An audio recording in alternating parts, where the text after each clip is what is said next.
Matibay na. Matibay na pala yun.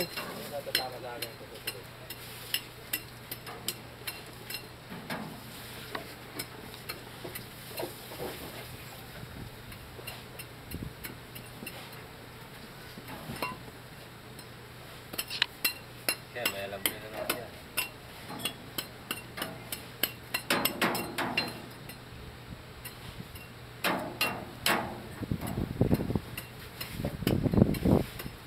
Hanggang saan dito bubuso yan? Ganito sa taas? Init na lang yung sibakan. Init. Hindi na lang. Kasi nga, ihipan mo.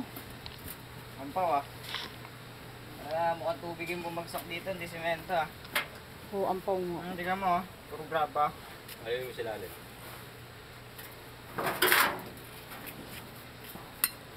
Matigas eh. Yun lang. Matigas eh. Matigas no, matigas.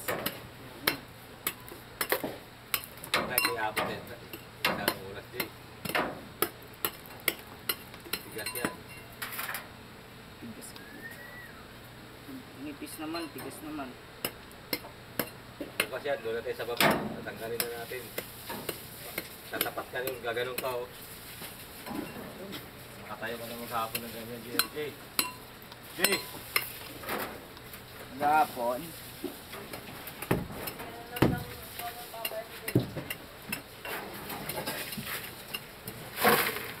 Ala. Wag! Ala. Ala, ano ba Naman yun? yan. Ay, may laman May laman pala eh. pala. Hindi mo sinasabi, Jay. May naman pala yun. Ganda ka dyan ito, mamaya. Sabihin mo Arlon. Arlong.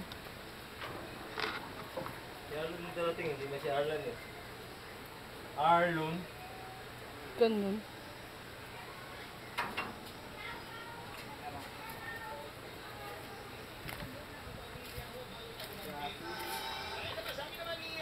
Hala, binutas na naman yung husko. Binutas. Hindi naman takit. Kanina pa yan eh.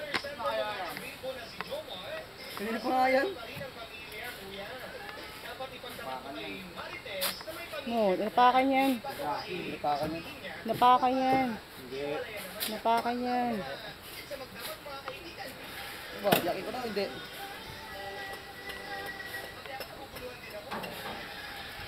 Ang balik pa dapat yun.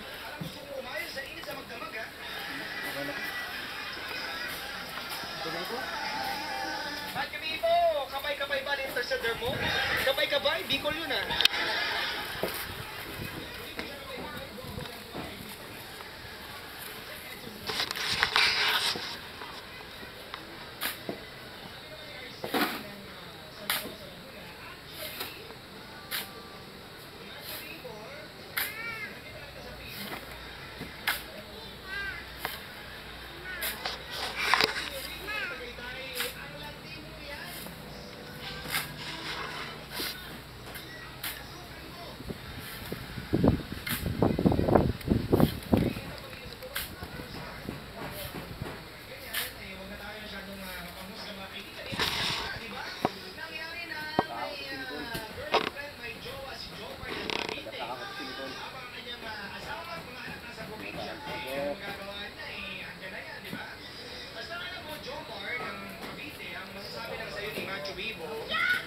Alam mo kapatid, di ba nagsisinungaling ka sa kanya, kaya Marites?